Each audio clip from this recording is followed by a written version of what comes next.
We now come to roles and responsibilities.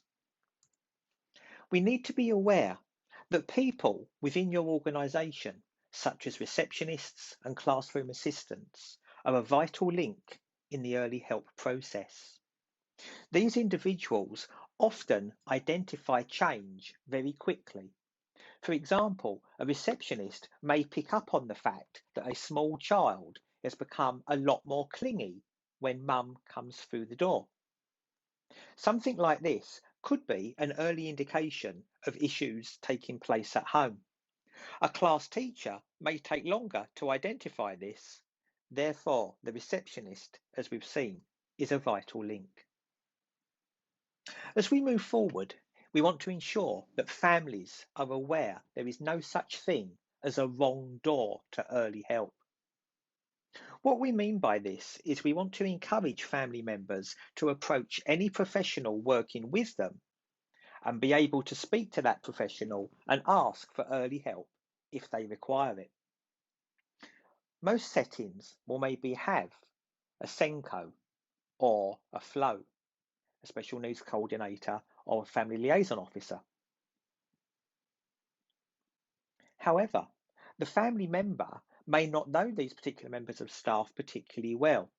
They do know the smiley midday supervisor, and they might feel more confident and less stressed to approach that familiar face of the midday supervisor and say to her or him, "I've got a problem, please can you help?"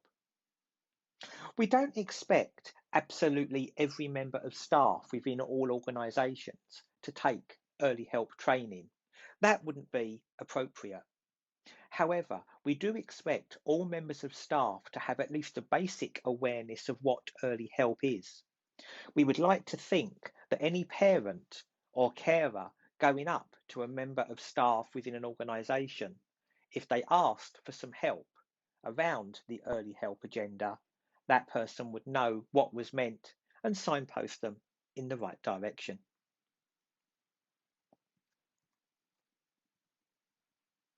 Being the early help lead, as we've seen, is a key role to the success of the process. The early help lead is the link between the family and the organisation and the process itself. A number of people are concerned that being an early help lead means they are accountable for the actions of other practitioners or services. This is not the case. All you are accountable for as an early help lead is following the correct process. In other words, when you identify a family who may require early help, you speak to the family about it, you gain their consent for the process, you produce the assessment with the family, you work with the family to produce a plan, and again, you work with the family at the review stage, looking at what is working and recording progress or lack of it along the way. You are not accountable for other services or other practitioners, just for your own actions in ensuring the correct process is followed. Let's have a look at these then. True or false? Each one of these has a true or false answer. Have a look and see what you think. In a few moments, we'll go over the answers together.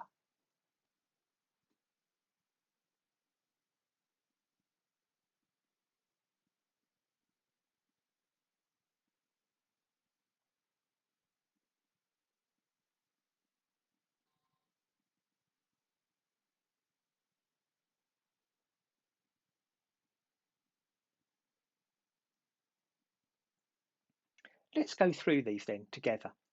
The early help lead does not necessarily remain in the role until all the outcomes are achieved. That is true. In an ideal world, the early help lead would work with the family from beginning to end until all the outcomes were achieved. But it isn't always the case. For example, imagine that you are a year 6 teacher working with a child in your class. The child moves from your class onto secondary school. When they arrive at secondary school in September, it wouldn't be appropriate for you to continue being the early help lead. The position would move across to a member of staff in the secondary school. The early help lead was previously known as the lead professional. That is true as well.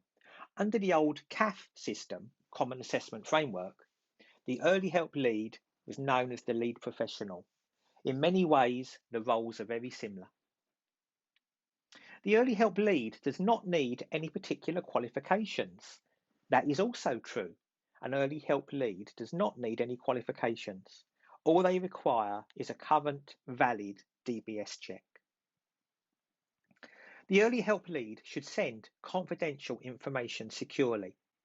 Again, that is true, and hopefully that was quite an easy one that you all got right. The early help lead is not responsible for the actions of others in the review.